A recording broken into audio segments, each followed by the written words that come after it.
Welcome to the Ask Faleskini podcast with a guest. I'm proud to present Chantal Landreville from Ontario. Chantal is an author and love and relationship coach. Chantal, please tell us more about yourself. What is your story? And don't forget to mention your book that was just recently published. Yes, my book released on Valentine's Day, a book on love, the day of love. I'll talk Perfect about that. timing. Yeah, it's perfect timing. It was a great book launch as well. I'll never see Valentine's Day the same way ever again. So my book called Raise Your Love Signal, it's a guide to attracting and keeping the love of your life, because at the end of the day, it's what we all want, right? It's so difficult to actually make sure you find your person. We want to make sure that you're able to succeed in relationship to keep that relationship going. And as I was writing the book, and I'll share a little bit about my story, obviously, but one of the key component for me that made me realize I needed to write this book was we've never been taught how to be in relationship. Like, these are not skills that are taught to us in school. All the social skills that I say that we learn through life's ups and downs are not taught to us. So through my own personal journey, I was single for almost 18 years, constantly struggling and not able to attract emotional available partners. The one thing that saved me through these 18 years, I was always fascinated with love, dating, and relationships. In my early 20s, human behavior in general was just something I was fascinated in. And in my other life, before I became a love coach, I was in sales and I worked in the wine business for almost 20 years, which is very, very relationship driven. You're always dealing with people. And I realized that I had a talent, and that was listening, active listening. And when you are actively listening to other people and you're curious about them, people will literally vomit their lives to you and like just confide. And the beautiful thing that I loved was, yes, I would have that contact with that person and listen to them, but in the background, because I was always consuming self-development and learning and trying to see why were people reacting or doing these things, I would actually share that knowledge that I would learn or apply it to the conversation that I was having. And it would always, I'd get phone calls later saying, you know what, thank you so much for this conversation. It really helped me. This was great. So I was like, oh, this is nice. So I would say I always was a natural confidant and loved to just talk people through the stuff that they were going through.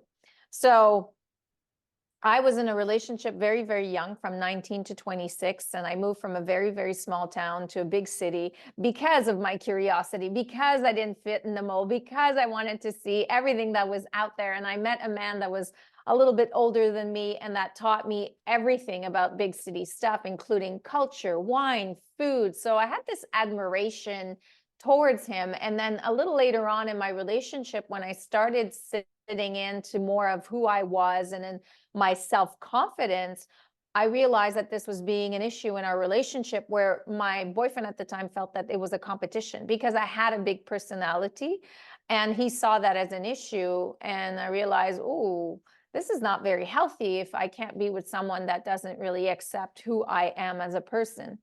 And I mean, this is the beauty of things, because when we're in our 20s, we're getting to know who we are. That's why I say that finding love later in life is actually a gift because you worked on yourself. So I left that relationship and I wrote a list of everything I wanted to experience and try and live through. That list took me almost 10 years, sadly. And when the day I woke up and I was like, ooh, I'm 38 years old now, I'm ready to actually find someone I want to build a long-term relationship with. And that took me to a whole other journey of realizing my patterns and why I had been attracting non-emotional available partners. And I continued to do that until I actually figured out what was my problem. So to circle back to the book, It's literally the best of everything I've learned over the last 20 years and the thousands, well, the hundreds of thousands of dollars that it cost me, because I would, attend every conference, speaking, retreats, name it. I've tried it. I've experienced it, that I have applied to my own personal life, and I still do today, that have gotten me where I am and with the results that I've experienced, including finding an amazing partner that we've been together for 5 years now, and we're thriving in our relationship. And the only reason that we thrive in the relationship is because I learned the tools that it requires to actually succeed in relationship. Because you can find the right person at any given time, but it doesn't mean that you'll succeed in your relationship if you haven't built that toolbox, or you don't know how to navigate through the ups and downs of life and all the stuff that keeps hitting you when you do get into relationship. Throw in kids, financial issues, the stress, working hard. So yes, that's a little bit of my story. Okay, I would like you, as an expert, I would like to know, are there a lot of differences between what's going on for men and for women in the field of dating, and also in the you said that the key is to keep the relationship, not just attract the relationship. So most of the coaches focus on attracting the relationship. So, what is the catch? Why you need to focus on attracting and keeping it simultaneously? Well, the goal is to be with someone. If you are looking to find your person, don't you want to stay in a healthy relationship? And I think that we've been so conditioned about what love actually is and being in a relationship. So when you think about everything we've been taught, and that is still what we were seeing, it's this rom-com, Disney-fied, that love is such this beautiful thing. And, you have your Prince Charming, and you run off on a white horse into the sunset. The movie ends there. It doesn't continue on what happens when they have kids, and when they go through the trials of tribulations of life. So I would say that most people that want to be in a relationship, and this is something that I talk about in my book, first of all, you need to ask yourself, why do you want to be in relationship? And understand the why properly. It has to be for the right reasons. If you're looking to be in a relationship to be fulfilled because you feel lonely, these are not the right reasons. And I also think that people don't understand the meaning of relationship is not about me, it's about us. And this is where I see a lot of people failing, is that they always make it about themselves. And a relationship is two people coming together. And I actually say it's a threesome. It's you, your partner, the relationship. And the relationship has an entity of its own. And you always have to think, how is my behavior? How are the words I'm going to say, my ego, my reaction going to service the relationship? And I would say, when you learn to ask yourself that question when you're going through the motions, 98% of the time you're just like, oh, this is not about my partner. It's not about, it's probably me, my baggage. I'm not getting what I want, the way I want, how I want. I had an expectation. I made an assumption. And everything I'm talking about now is not just applicable to romantic relationships. It's definitely applicable to all kinds of relationships that we have with another human being, where we tend to have expectations and make assumptions about other people. So I would say that, if you are constantly looking to meet and attract your person, number one, ask yourself, why do I want to be in a relationship? And what is your definition about love? Because oftentimes our definition about love is, as I said earlier, it's this rom-com, romanticized idea. We are literally in love with the idea of being in love, and that's not what will sustain a long-term relationship. So if you're looking always for the lust, the passion, the quick fires that burn out quickly, I'm not saying you're not allowed. If you're happy in that world and want to stay there, good for you. I'm talking about, I wanted to create and build something with someone that I could actually even build my fire, where it wasn't, and not, it's not, I call them straw fires. It's better in French, des feux de paille. Straw fires where, everything lights up really, really quickly, but it then dies down as quickly. And that's where a lot of people get trapped to that sensation, right? That serotonin, that's all these feelings of excitement. And we tend to get hooked and not invest. And that's why I go back again, ask yourself the reflective question, why do I want to be in a relationship? And what does love actually mean to me? And what do I want my relationship with love to be? If you're Okay. able to, I would yes. like to ask you something. You're hinting at it, at least I think so. So, is there a conscious and subconscious component to what we're looking in a partner? Oh, yes. So I call it the triangle effect. So there's a massive difference between what you think you want, what you actually attract, and what is actually right for you. And we tend to stay in this angle. And this is why we keep failing and not succeeding, because oftentimes what we think we want is not aligned with what we attract. And it's not necessarily meant that that's the right thing for you. And I'll give you the perfect example. I was always attracted to the bad boy type A, a lot like me, big personality, and it just did not work. It did not work for me. It would be that straw fire, very passionate, and then no investment in emotional security, vulnerability, always, power struggling within the relationship, not wanting to compromise and come together as a team. It was always like individually, yeah, we want to stay individuals. We don't really want to build this team together. So I had to change my mindset to actually attract something different. So I opened my mind to dating outside of my comfort zone, which is where a lot of people tend to stick to, let's say if you're always attracted, tall, I need somebody that's tall, that's dark haired, blue eyes. You're limiting everything that's outside, and it's about the person. It's not about the relationship, how you want to grow and evolve in a relationship. So you need to open your horizons and date outside your comfort zone. And then the second example, and this is scientifically proven, it's data. I was listening to this a couple weeks ago, that you know how they say that arranged marriages actually have a higher success rate, and this is why. Because what we think we want is the thing. So this guy is a matchmaker out of the UK, and he was actually saying that he would ask people, what do you want? So what do you want? Give me your value system and whatever. So example, the person would say, I'm Christian, I'd like to go to the church every weekend. I don't drink. I like to eat well. I have to hike every other day. Okay.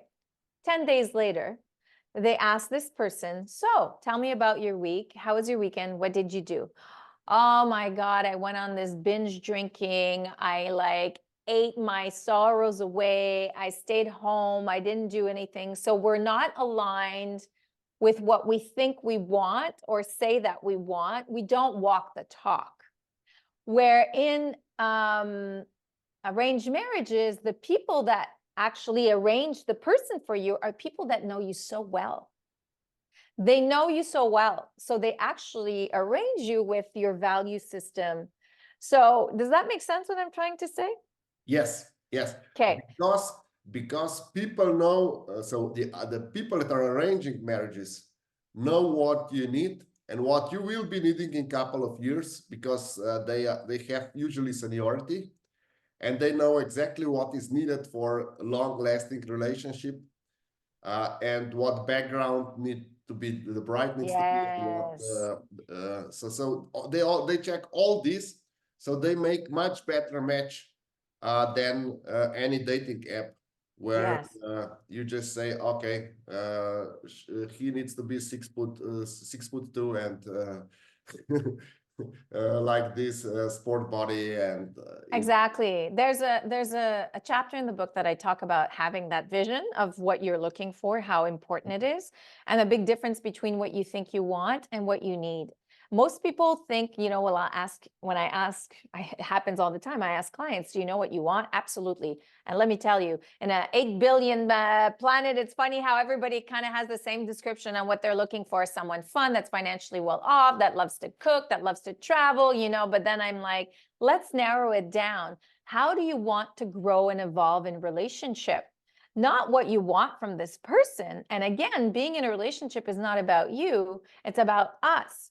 So what do you feel you need to grow and evolve long-term with this person? And that's where people are like, oh, I never actually took the time to think about this, because, sexiness, tallness, knowing him how to cook or not is not what's going to sustain a long-term relationship when you're going through, again, the trials of tribulations of life. It's how somebody shows up for you. It's how somebody treats you. It's how somebody communicates with you. It's how somebody listens to what you're saying when you're sharing your feelings that things are not going right for you and is solution focused or not. These are things that people do not take the time to think about at all. So it's all about seeing the bigger picture. You mentioned movies earlier, and I would like to ask you if you agree with the thesis that the biggest challenge right now for most people is that they watch a lot of series and a lot of movies. Yeah. And movies must be fun, engaging, and all this. And life is usually hard work. And no behind the scenes in the movies, but a lot behind the scenes going on in the real life.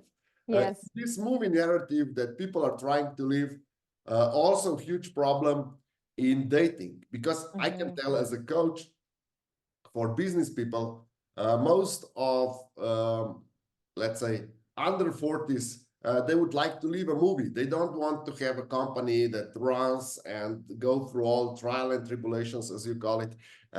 They would just like to have a movie-like company, and that's it. And they don't care what it takes to get there.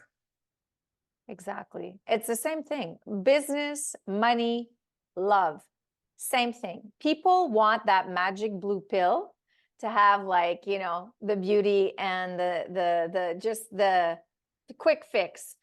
Well, welcome to life. It doesn't exist. It's like, it's as simple as that. I'm sorry so everything I teach, and even what I talk about in my book, there's nothing romantic or sexy about it. It's a reality check, and we have to kind of like relearn what we've been taught and conditioned about love and being in a relationship if we want to thrive. And again, I'll take the time to say this. It has nothing to do with just romantic relationship. So I had to actually do an article for what are the 2024 dating trends.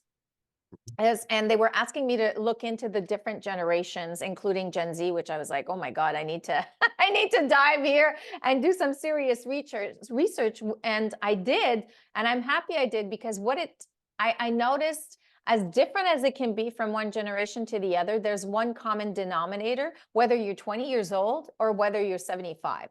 We all have this. And that is, there's never been a need and a desire to have more in-depth human connection, like never more than now. But at the same time, there is a complete disconnect on how we invest to actually develop that connection. So there's two ways of developing human deep connections. One, it's making time, giving time to the person, getting to know that person. Two is making them feel safe that they can actually be vulnerable, open up, share about their lives, their past baggage, and how we deal with things and why I react the way I do. And this is the disconnect, because we do not want to invest the time. We want the quick fix. We want the quick fix. So the only way to experience that is being curious, investing time, and making a safe space for other people. And I've come to realize people complain all the time. It's so hard dating out there, and people are not this and people are not that. You need to take ownership first. You need to change your attitude, how you're going to show up for other people and show interest in other people. It starts with us. It starts with us, because if we keep doing this, it'll never change. And second, you also need to call people out when they're not being they're showing up with a bad behavior, they're not treating you right. And I'm not saying to call them out in a mean way. There's a way to say, I don't appreciate, that you text me this way, or the hey or the yo, or, like, I'm a woman. I want to be treated, like a woman, not a 14-year-old exchanging in a backyard school thing. So I think that we really need to take more ownership of all of that to transform and change how we invest our relationships. As a love and relationship coach, would you say that having an accountability partner that will help you with your first thinking about yourself, what you want, and then how you go about your relationship, is that important? How important is to have accountability partner, not just someone that will give you tips and teach you some tricks? I think it's absolutely amazing. And one of the things that I talk about also in the book is that when we are not used to doing something and we're trying to develop a new habit, let's say communication, being vulnerable, for example, this is a muscle that we don't know. So it's kind of like if you wanted a six-pack, you would need to build and develop that muscle. And once you have reached the six-pack, you need to maintain it, because if not, you'll lose the six-pack. Unless you're naturally born with it, it's not going to happen. So these are the same things. If you want and are looking for more in-depth or vulnerability or communication, just start trying it out on a day-to-day space, on a small scale in every other area of your life. So let's say if you struggle communicating your needs, or you struggle saying no, you're a yes man or a yes woman, how can you integrate that practice in every area of your life? It might start with your kids. It might start at work with your colleague. You need to build a muscle, so then when you do get into relationship, the muscle has been developed and it gets easier for you. I had to do that with vulnerability. So accountability, in my case, when I worked on my vulnerability, I had told a friend, this is what's happening. I want to work on this. I need your support. And here's what I need from you. And then that went from one friend to a second friend to a third friend. And then I started being able to be vulnerable at work, because a year later, I was like, wow, this is much better, not having to deal with everything on my own all the time. I started not being afraid of saying, I can't do it on my own, or I need help. So by the time I got into my relationship, where the vulnerability component piece of it is much more in depth, I was ready. I was ready to deal with it. I was ready not to self-sabotage and retract to old ways. And that's why having that support system, whether that's with a coach, with a friend, you need to figure out. But we all need accountability. It's the only way that, we're reminded, we don't forget. And I'll take it even further. When I started dating my partner, one of the things that I said, I shared with him, I'm not looking to experience a relationship like 99% of people out there. I want to have this long-term thriving relationship, but this means one thing: we need to hold each other to high standards. Are you ready to hold each other in our relationship with really high standards, which means work, investing, and holding each other accountable when things are like going down or we're like falling off the track? And we still do that 5 years in. We hold each other to really high standards, and it's been massively transformational on the quality of our relationship. Amazing.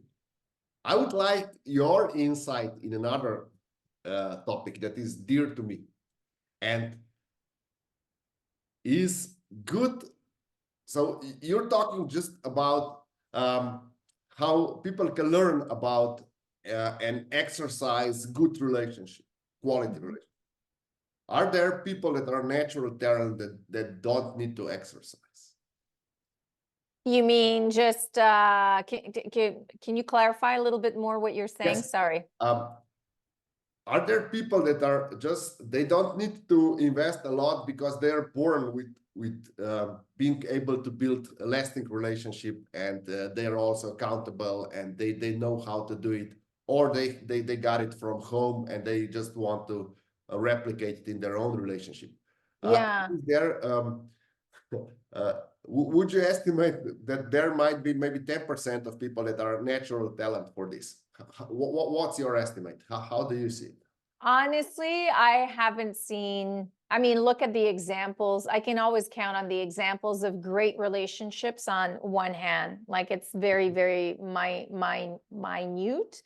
And I would even say, even for someone like me that studies this, that practices this, I still fall off the rails sometimes and I need to catch myself. I just have really, really strong awareness to, not fall off the rail for like a month. It's like a day or two. So I think that whether you're natural at it or not, or you have the talent to be, we always change, evolve, and grow. And I think that there's no one perfect. So no, I would say that we always need to get refreshed and continuously be caught on things. So no, I'm not sure about that. And I just use myself as an example because I've learned this through the years. I practice it, and I still sometimes catch myself like, ooh, you're retracting old ways. So yeah, it's just living life in every way, whether you're in business and family, there's always something that comes to you that you need to learn from. So it's how you choose to learn and grow from it instead of staying, oh, why is this happening to me, or playing the victim mode, right? I always ask myself that question. It's like, okay, this happened. How can I grow? And what do I need to learn? And maybe I need to ask myself these questions again, like but it's always about how can I grow? How can I learn? What did I need to evolve in? Okay, thank you for all these great insights. Is there anything else you would like our listeners to take from this interview? Maybe you can share any quick tip or trade secret with us. Trade secrets. There's a lot of them. And, you might stop me if we don't have time, but you mentioned before we got into the call where if relationship had an effect with where you come from childhood or not. And that's a great tip, is that if you are constantly doing the same thing, or the same thing keeps happening to you, like for example, I was attracting unemotional available partners, you need to ask yourself the question, why is this happening? And often everything of why you show up in relationship, and again, not just in a romantic relationship, is definitely rooted from childhood. So you need to ask yourself, how did I grow up in my family? Like, what was the relationship with my mom and dad, and my relationship with them individually, to see what you've seen? Because between the age of 0 and 6, everything is decided for you. You come in pure into the world full of love, but you're already being told, don't do this, don't cry then, don't. So your subconscious mind and your beliefs, by the time you hit adulthood, has already been decided for you. So it's really important to understand what those are, to understand why you show up in a relationship or not the way you do. And that was a massive game changer that I only understood when I turned, like, in my early 40s. I wish I would have known that, or been conscious of it in my mid to late 20s, because I would have understood why certain things, and why I was reacting, why I was being triggered the way I was. And it's much harder to change a belief or a pattern that we've had for 30, 40, 50 years than when you're in your 20s, right? So these are so imprinted and rooted in us. And again, that's where you have to make sure that you work on the muscle. And they're typically not things that change overnight. So again, that blue pill doesn't work. It's just, how can I integrate this practice every day in every area on small ways, not to get overwhelmed with a massive goal. So I would say that's number one. Number two, make time to invest, and ask yourself the question, like, what do I want my relationship with love to be? And what does love actually mean to me? Because if your relationship with love as home, you saw your parents being verbally abusive to each other, screaming at each other, you grew up thinking that's normal because it's what you've seen. You just subconsciously register that. So you might now start attracting narcissistic partners. You might, scream and think in your relationship that that's normal to get a problem solved. So you need to really understand what is that relationship with love, and going forward, what do you want it to be able to call it in? Because again, remember that triangle, big difference between what you think you want, what you attract, and what's actually right for you. And you really want to get to this space. And the only way to do that is ask yourself those really reflective questions. Thank you very much for all these insights. Please let us know where can our listeners reach you, and where can they order your book. Thank you. I appreciate that. So yes, my website, www.raiseyourlovesignal.com, is where you can find all of my information, including all of the different social platforms that I'm on. I'm most active on Instagram currently. So my name is Chantal.Landreville.